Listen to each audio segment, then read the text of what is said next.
I remember one of the old pastor. He was almost crying, saying, I wish I could see the Bible in Kinyamulenge before I die. 38 years ago is when I started discussing this with other people. But it was not easy to tell people that we need a Bible in Kinyamulenge because they thought they understood the Kinyarwanda. 1999, I had a neighbor, a Rwandese neighbor. She used one word, umurava. That word umurava, we both have in Kinyamulenge, Kinyarwanda, and Kirundi the same word. But to my surprise, that's the day I understood it was the opposite meaning. Umurava in Kinyarwanda means the courage, someone who works hard, someone really who can be praised. And it is used almost more than 8 times in the Bible. It talks about God who is courageous, who is faithful. So, but in Kinyamulenge is completely opposite. Is laziness, careless. Oh no. Which means we have been preaching the opposite of what the Bible says. Now, at that time, my concern was really high.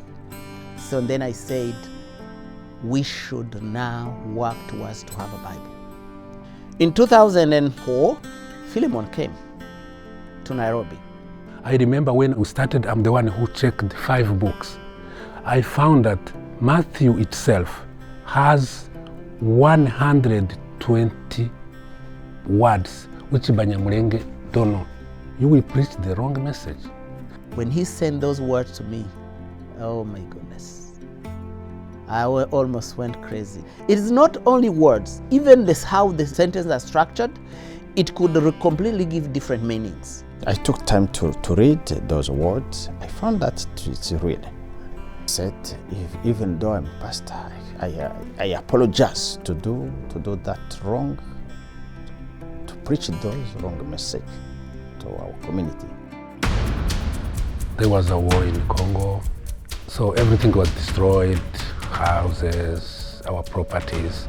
To be honest, we don't really know exactly why they hate us.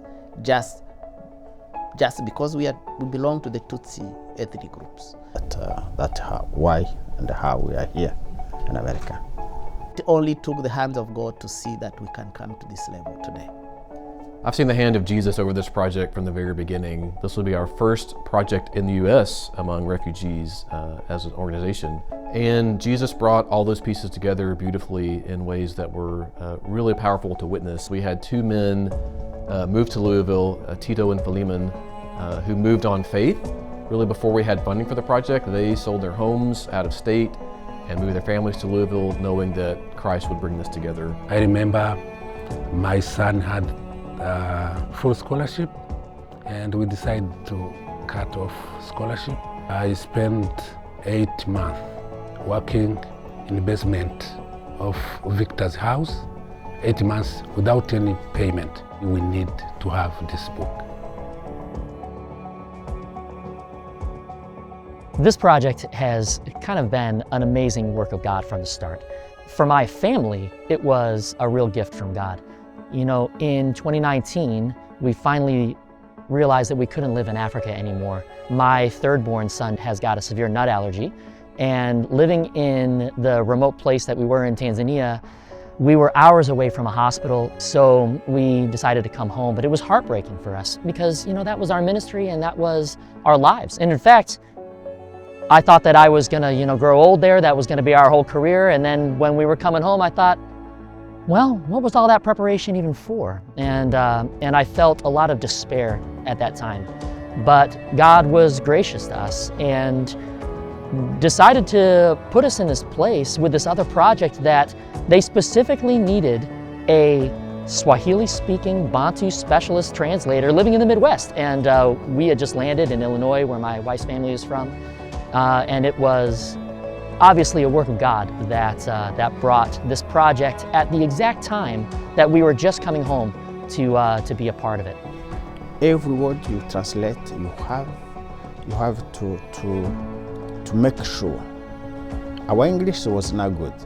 If we don't understand his English, he switched to Swahili.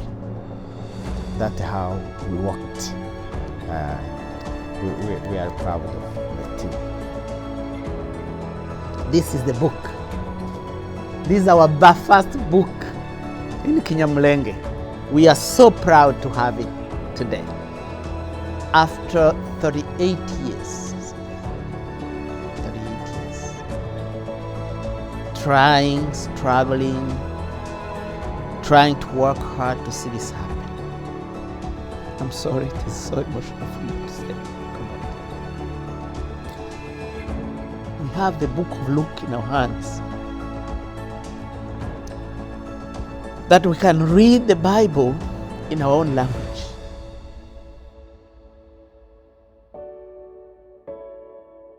Nawe uzosobanukirwe ko ibyo wigishijwe ari ukuri. Wonderful. This is good. yeah. This is really good. Can I give a hug, please? This is, yes. Who can come and hug?